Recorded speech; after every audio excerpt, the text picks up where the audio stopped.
క్రీస్తునందు మీకు శుభములు. మనము క్రైస్తవులు అవటం వల్ల ప్రయోజనం ఏంటి? ఎప్పుడైనా ఆలోచన చేసామా?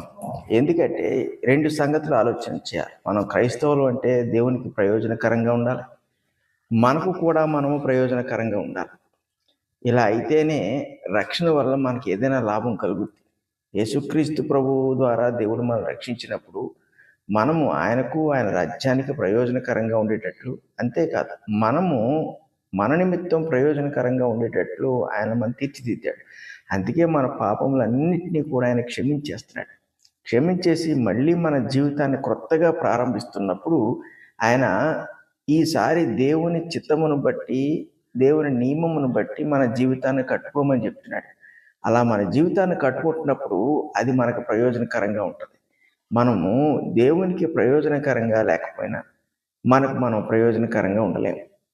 దేవునికి మనము నమ్మకంగా జీవిస్తే తప్ప మనము మన ప్రయోజనాల విషయంలో మంచి సంగతులను, మంచి ఆలోచనలను కలిగి ఉండలేము. ఎప్పుడైనా కూడా లోక సంబంధంగా మనం ప్రయోజనాన్ని వెతుక్కుంటే దాని యొక్క భవిష్యత్ ఫలితం మనకు తెలియదు కాబట్టి అది ముందుకు మనకి నష్టాన్ని, భారాన్ని కలుగు చేస్తుంది, లేదా కనీసం అసంతృప్తిని కలుగు చేస్తుంది.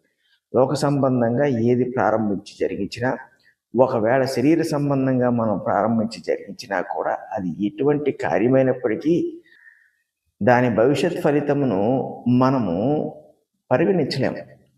కాబట్టి అది ఎంత లాభదాయకంగా ఉంటుందో లేక నష్టం కలుగు చేస్తూ మనకు తెలియదు. అయితే సాధారణంగా అటువంటివన్నీ కూడా మనకు నష్టాన్ని, ఎంతో కొంత దుఃఖాన్ని కలుగు చేస్తుంటాయి. అందుకే మనము క్రైస్తవులుగా ఉండటం వల్ల ప్రయోజనం అనేది ఏంటో మనం ఆలోచన చేయాలి. ఎందుకంటే ఆనాటి అపోస్తులైనా, అంత క్రితం వారైనా కూడా వాళ్ళు క్రీస్తుని దృష్టిలో పెట్టి జీవించేవాళ్ళు కాబట్టి దేవునికి ప్రయోజనకరంగా జీవించేవాళ్ళు. అందుకే దైవ సంబంధమైనవన్నీ కూడా దేవుడు వాళ్ళకి అప్పగించేవాడు. అలాగే వాళ్ళ జీవితాలకు కూడా వాళ్ళు ప్రయోజనకరంగా ఉండేవాళ్ళు. అందుకే వాళ్ళ జీవితాల్లో వాళ్ళు ఎక్కువగా సంతోషించారు. దుఃఖము, శ్రమ ఉన్నా కూడా అందులో కూడా సంతోషించడం వాళ్ళు నేర్చుకున్నారు. అందుకే పౌలు అన్ని సందర్భాల్లో నేను సంతృప్తి కలిగి ఉన్నాను అనగలిగాడు. ఆనందించుడి, మరలా చెప్తున్నాను, ప్రభునందు ఆనందించుడి అన్నాడు.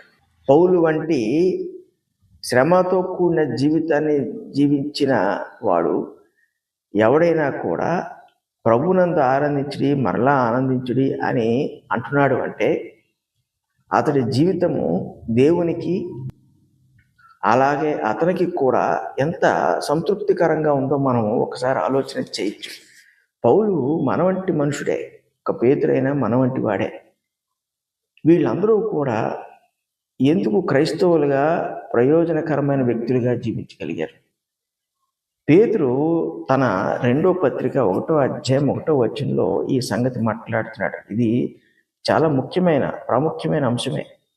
ఆ వచనాన్ని మనం జాగ్రత్తగా ఆలోచన చేస్తే మనకున్న ప్రయోజనం ఏంటి? క్రైస్తవులుగా మనం ఎవరికి ప్రయోజనకరంగా ఉన్నాం, అంటే ఉపయోగపడుతున్నాం, ఎవరికి మేలుకరంగా ఉన్నాం అనే ఆలోచన మనకి తట్టక మానదు.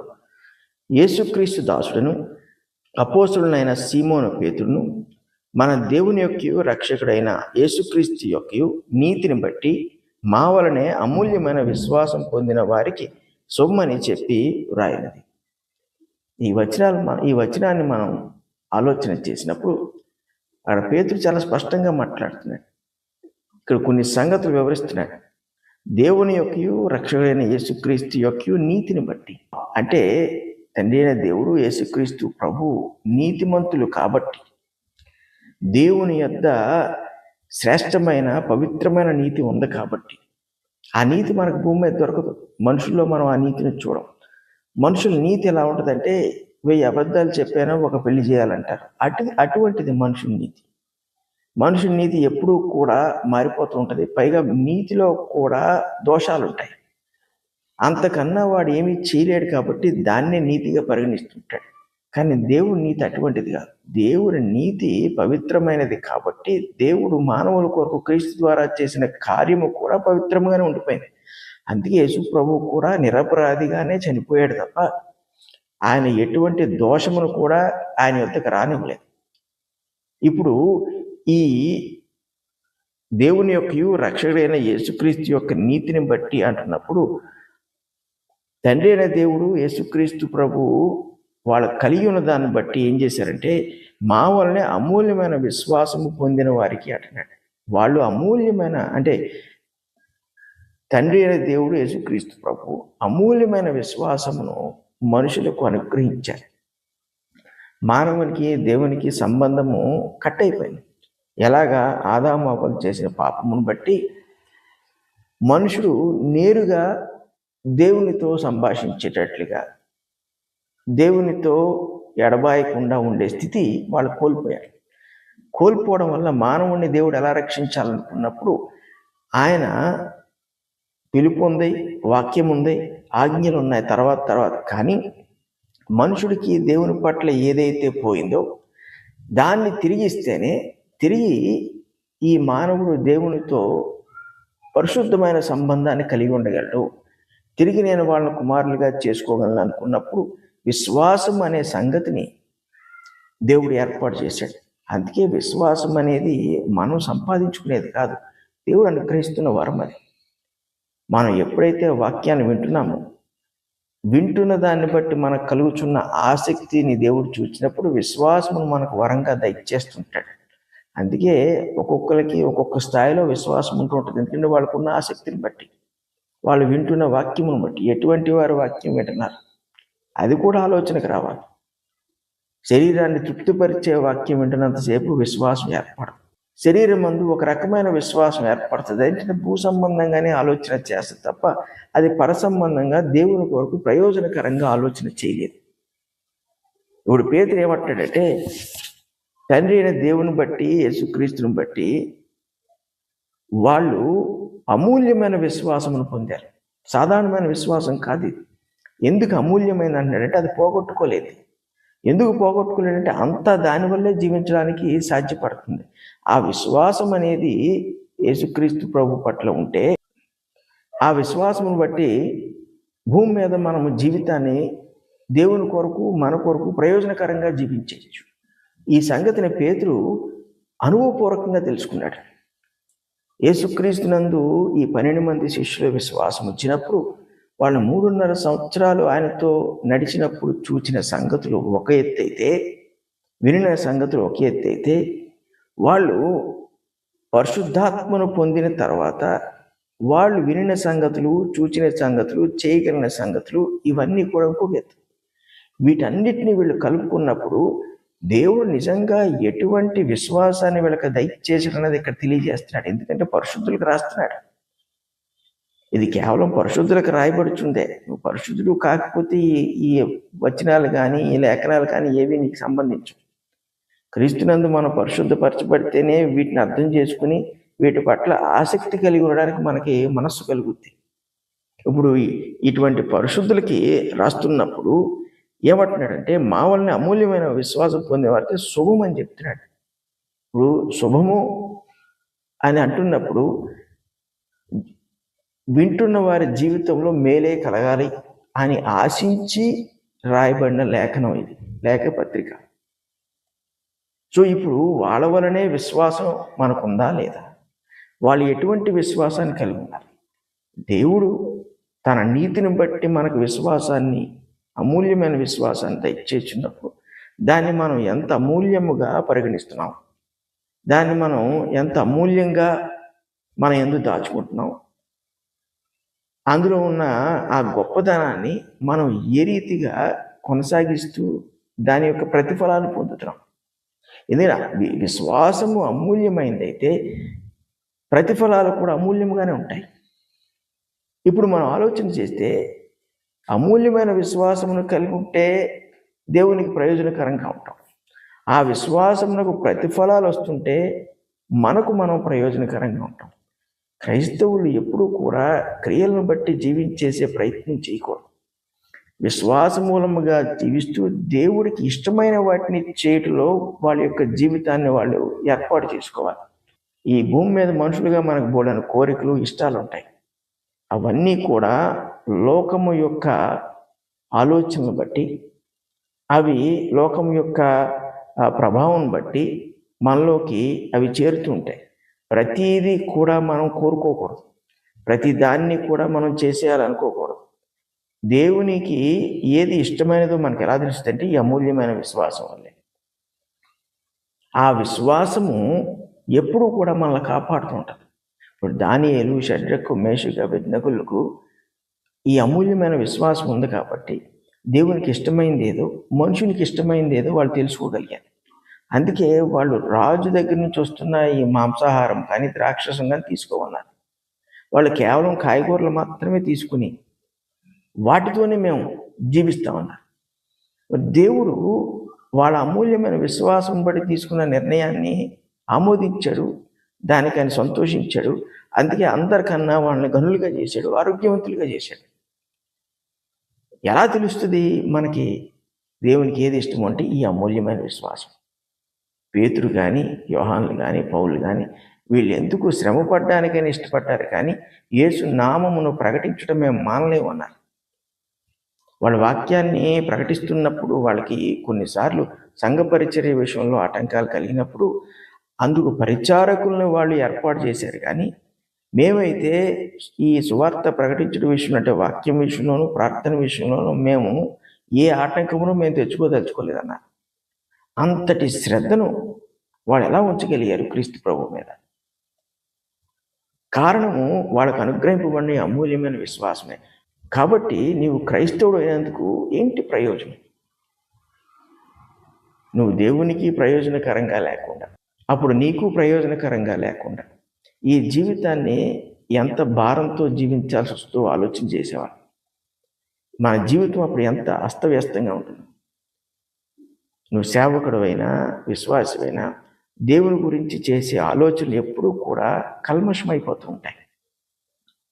ఒకసారి దేవుని గురించి అలా అనుకుంటాం, ఒకసారి ఇలా అనుకుంటాం. ఒక పరిస్థితిలో దేవుడు ఇలాంటి దాన్ని అంగీకరిస్తాడు అనుకుంటాం, ఇంకో పరిస్థితిలో అంగీకరించడంటాం. ఇదిగో ఒకప్పుడు ఇలా జరిగింది కాబట్టి ఇప్పుడు కూడా ఇలా జరగాలనుకుంటాం. రకరకాల కన్ఫ్యూజన్స్తో జీవించాల్సి వస్తుంది. ఈ అమూల్యమైన విశ్వాసము ఎప్పుడూ వాక్యమును వినుట వల్లనే కలుగుతుంది. అంటే క్రీస్తుని గురించిన మాట మనం వింటూ ఉండాలి. క్రీస్తుని గురించిన సంగతులు వాక్యములో నుండి మనము వింటూ ఉండాలి. మనం చదువుతున్నప్పుడు వాక్యాన్ని పవిత్రమైన పరిశుద్ధమైన మనసుతో మనం చదువుతున్నప్పుడు వాక్యములో దేవుని యొక్క చిత్తం ఉంటుంది. ఆ చిత్తమే మనకు జ్ఞానము అనబడే ఒక శబ్దం ద్వారా మనకి వినబడుతూ ఉంటుంది. అందుకే చూడండి, మనం కాలేజీల్లో కానీ స్కూల్స్లో కానీ చదువుకున్న మనకి ఎందుకు అర్థమయ్యేది పాఠం? పుస్తకాలు చదువుతున్నప్పుడు ఆ సంగతి మనకు అర్థమయ్యేది. అంటే ఏదైతే చదువుతున్నామో అది తిరిగి మనలోకి శబ్దము ద్వారా ప్రవేశిస్తూ ఉంటుంది. అది మన మనసుకు అర్థమవుద్ది. అలాగే వాక్యాన్ని మనం శ్రద్ధతో భక్తితో మనం చదువుతున్నప్పుడు అందులో ఉన్న సంగతి పరిశుద్ధాత్ముడి ద్వారా మనకు అర్థమయ్యేటట్టుగా మన హృదయాల్లోకి మనసుల్లోకి చేరుతూ ఉంటుంది. అప్పుడు మన విశ్వాసాన్ని మనం పెంచుకుంటుంటాం. దేవుడు కూడా మనకున్న విశ్వాసమును బట్టి మనం ఏ స్థాయిలో ఉన్నామో ఆ స్థాయికి తగినట్లుగా దేవుడు కార్యాలు చేస్తున్నప్పుడు మనం ఇంకొక మెట్టులోకి వెళ్ళడానికి మనకు అవకాశం ఉంటుంటుంది. ఇటువంటి అమూల్యమైన విశ్వాసాన్ని ఆ రోజుల్లో వాళ్ళందరూ పొందారు. ఎవరు? శిష్యులు పొందినప్పుడు అది ఎందరికైతే సువార్తను ప్రకటించారో వారందరికీ వాళ్ళు దయచేశారు. ఆనాటి సంఘం ఈనాటి వరకు కూడా చెదిరిపోలేదు. విశ్వాస విషయంలో నానా రకాలైన మంది వ్యక్తులు అయితే వచ్చారు, కానీ అమూల్యమైన విశ్వాసం అయితే ఎప్పటికీ చెదిరిపోలేదు. ఆ విశ్వాసాన్ని అనుభవిస్తున్న వాళ్ళందరూ కూడా దేవునికి వారికి ప్రయోజనకరంగా వాళ్ళు జీవించేస్తున్నారు. మిగిలిన వాళ్ళందరూ కూడా ఆ విశ్వాసం పేరు చెప్పుకుని జీవించేస్తున్నారు. ఇదిగో పలానా విశ్వాసం మాకు ఉంది, వాళ్ళకున్న విశ్వాసం మాకు ఉంది, ఇదిగో మేము అయ్యే క్రియలు చేస్తున్నాం, మేము అయ్యే పనులు చేస్తున్నాం. వాళ్లకు ఆ దినాల్లో దేవుడు ఎటువంటి క్రియలు అనుగ్రహించాడో కొన్ని వాక్యంలో వాళ్ళకి కనబడుతుంటాయి. కాబట్టి ఆ క్రియలను వాళ్ళు రిపీట్ చేసేస్తుంటారు. కాబట్టి విశ్వాసం ఉందనుకుంటారు. క్రియ వల్ల ఎప్పుడు విశ్వాసం రాదు. విశ్వాసం అనేది దేవుడు అనుగ్రహించే వరం. అది దేవుడు నీకు ఇస్తే తప్ప నీకు విశ్వాసం రాదు. అది అమూల్యమైనదని ఎందుకన్నాడంటే భూమి మీద దొరకదు. నువ్వు దాన్ని నీవుగా సంపాదించుకోలేవు. నువ్వు క్రీస్తుని గురించిన వర్తమానం వినాలి, దాని పట్ల నీకు ఆసక్తి కలగాలి, అప్పుడు దేవుడు అది నీకు దయచేస్తాడు. ఇటువంటి విశ్వాసం వాళ్ళు కలిగిన వారు కాబట్టి దేవుని కొరకు ఏదైనా వాళ్ళు చేయగలిగారు. దేవుడు కోరిన జీవితాన్ని వాళ్ళు జీవించగలిగారు. దేవుడి కొరకు అవసరమైతే వాళ్ళ ఇష్టాలను కూడా కాదనుకోగలిగారు.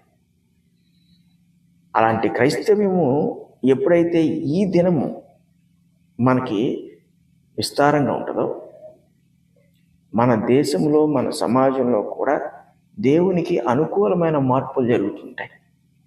మనం నోటితో మాట్లాడేసినంత మాత్రాన, హక్కుల గురించి మాట్లాడినంత మాత్రాన, న్యాయం అని మాట్లాడినంత మాత్రాన, లేకపోతే రాజ్యాంగం గురించి మాట్లాడిన ఇవేమి పనిచేయవు. మనుషుడు తన శక్తి చేత వీటన్నిటినీ కూడా తనకు వర్తించుకోవాలని చూస్తున్నప్పుడు అవి విశ్వాస సంబంధమైనవి కాబట్టి దేవుడు అక్కడ పనిచేయడు. అదే నీకు అమూల్యమైన విశ్వాసం ఉందనుకో, ఒక పేతురు, ఒక పౌలు, ఒక యోహాను చేసిన ప్రార్థన నువ్వు చేయగలుగుతున్నావా? అటువంటి ప్రార్థనా జీవితం నీకుందా? అటువంటి యథార్థత ఉందా? అపరాధాన్ని దూరం చేసుకునే శక్తి సామర్థ్యాలు నీలో ఉన్నాయా? నీ ప్రార్థనను దేవుడు ఆలకిస్తూ దేవుడు దానికి స్పందన ఇవ్వటం అనేది జరుగుతుందా? ఇవన్నీ మనం ఆలోచన చేసినప్పుడు మనము దేవునికి ఎంత ప్రయోజనకరంగా ఉన్నాం, మనము క్రీస్తుని బట్టి ఎంత ప్రయోజనకరంగా ఉన్నాం మనకు అర్థమవుతుంది. అంతేకాదు, దేవుడు మనకు గొప్ప బాధ్యతను ఇచ్చాడు. నువ్వు సేవకుడివే కావక్కర్లా, విశ్వాసి అయినా సరే దేవుని పరిచర్య చేయడానికి దేవుడు నీకు బాధ్యత ఇచ్చాడు. ఆ పరిచర్య నీ కుటుంబంతోనే ప్రారంభించుకోవచ్చు. ఎన్ని క్రైస్తవ కుటుంబాలు రోడ్డు మీద పడుతున్నాయి చూడండి. ఎంతమంది క్రైస్తవ పిల్లలు క్రీస్తు యొద్దకు రాలేని పరిస్థితులు, సేవకుల పిల్లలే సువార్తలోకి రాలేని పరిస్థితులు, సేవకుల పిల్లలు కూడా ఈ ధనాపేక్షతో వాళ్ళు సువార్తను చేసే పరిస్థితులు, అనేక అపేక్షలతో సువార్త చేసే పరిస్థితులు ఏర్పడుతున్నాయి. కాబట్టి దేవుడు మనకి అమూల్యమైన విశ్వాసాన్ని దయచేసి మనల్ని రక్షించుకున్నాడంటే మనకు దేవుడు గొప్ప బాధ్యతను ఇచ్చాడు. ఈ రక్షణను మనము ఇతరులకి మనము జీవించగలగాలి, అంటే జీవించి చూపించగలగాలి. వాళ్ళకి మన క్రీస్తుని మన ప్రవర్తన ద్వారా, మన మాట ద్వారా, దేవుడు మనకిచ్చిన ఈ పరిశుద్ధ గ్రంథం ద్వారా వాళ్ళకి మనం తెలియజేయగలగాలి. రోమిలికి రాసిన పత్రిక 3వ అధ్యాయం 1-2 వచనాల్లో పౌలు అంటున్నాడు చూడండి. అయితే యూదునికి కలిగిన గొప్పతనమేమి, సున్నతి వల్ల ప్రయోజనమేమి, ప్రతి విషయమందు అధికమే.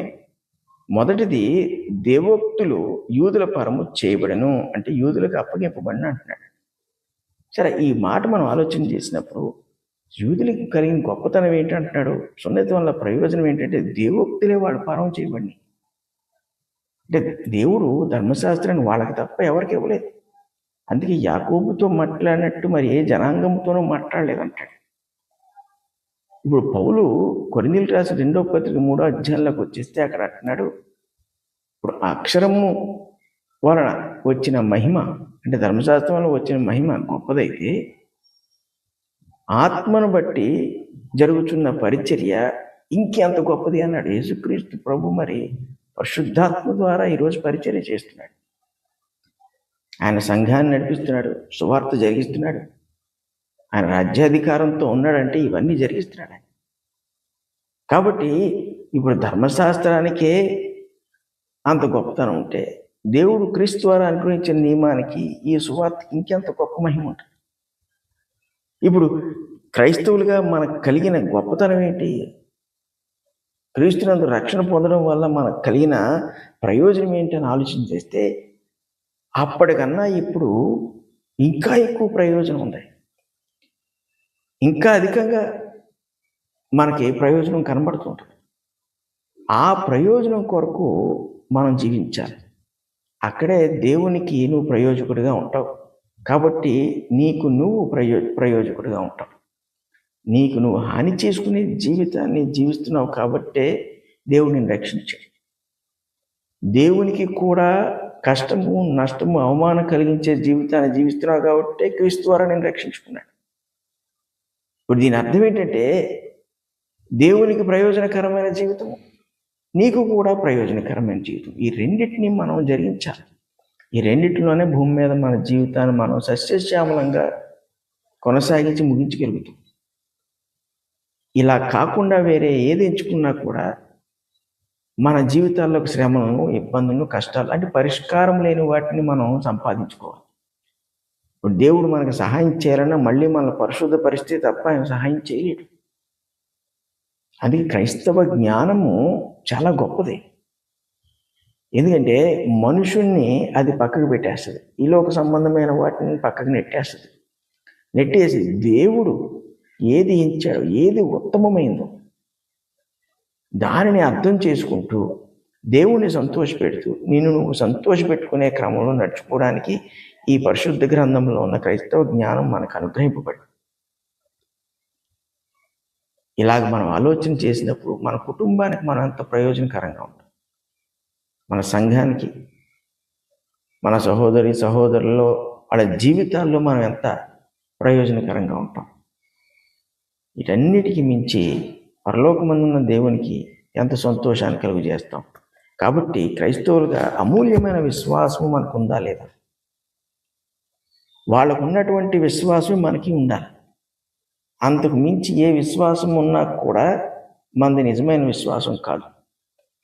కేవలం తాత్కాలికంగానో శరీరం అందో మనకున్న జ్ఞానమును బట్టో మనం సంపాదించుకున్న విశ్వాసం. శిష్యులైనా, పౌలైనా, బర్నబా వంటి వాళ్ళైనా దేవుడి నుండి పొందేతాను.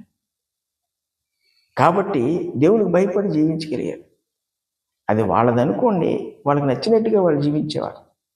కానీ దేవుడు విశ్వాసమును బట్టి ఒక యోగ్యతను వాళ్ళకి అనుగ్రహించి, ఒక నియమాన్ని వాళ్ళకి దయచేసి ఈ విశ్వాసాన్ని అనుగ్రహించాడు. కాబట్టి వాళ్ళ భయభక్తులు కలిగి జీవించారు. అంతేకాదు దానివల్ల ప్రయోజనాన్ని కూడా వాళ్ళు చూడగలిగారు. కాబట్టి మన క్రైస్తవులుగా ప్రయోజనకరమైన జీవితాన్ని జీవించే ప్రయాస మన ప్రథమ కర్తవ్యముగా మనం చేసుకోవాలి. అప్పుడే జీవితంలో అన్ని విషయాల్లో కేవలం జ్ఞానం మాత్రమే కాదు, జ్ఞాన సంబంధమైన ఫలితము, సంతోషము, సమాధానం, ప్రతి విషయంలోనూ ధైర్యము మనకు కలిగి మనం జీవించగలుగుతాం. పరిశుద్ధులకు తండ్రి, కృపగల దేవ, నానా మేము నీకు మరి మాకును కూడా ప్రయోజకరంగా ఉండటకు మీరు మమ్మల్ని ఈ రీతిగా ఏర్పాటు చేసుకున్నందుకు మీకు స్తుతులు, స్తోత్రాలు. దాని విషయంలో మేము వైఫల్యం చెందకున్నట్లు సహాయం చేయండి. మాకు ఎప్పటికప్పుడు నీ జ్ఞానాన్ని అనుగ్రహించండి. నీ వాక్యంలో నీ చిత్తాన్ని, నీ మర్మాల్ని మాకు తెలియజేయండి. ఏ ఏ సంగతులు, ఏ ఏ పరిస్థితుల్లో మేము తెలుసుకోవాలో వాక్యం నుండి వాటిని ఆయా సమయాల్లో మాకు మీరు దయచేయచ్చు. అందుకు మేము ఆసక్తికరమైన జనులుగా ఉంటూ మమ్మల్ని తీర్చిదిద్దండి. ఎక్కడ మేము విడిచిపెట్టాలో వద్దనుకోవాలో అక్కడ వాటిని విడిచిపెట్టి వద్దనుకునే మనసును దయచేయండి. వేటిని సంపాదించుకుని వాటి యందు ఆనందించాలో అలాంటి పరిస్థితిని కలుగజేయండి. సమస్తమును బట్టి మీరే ఘనత, మహిమ, ప్రభావం పొందుతారు. యేసు పరిశుద్ధ నామమున అడుగుచున్నాము తండ్రి, ఆమేన్.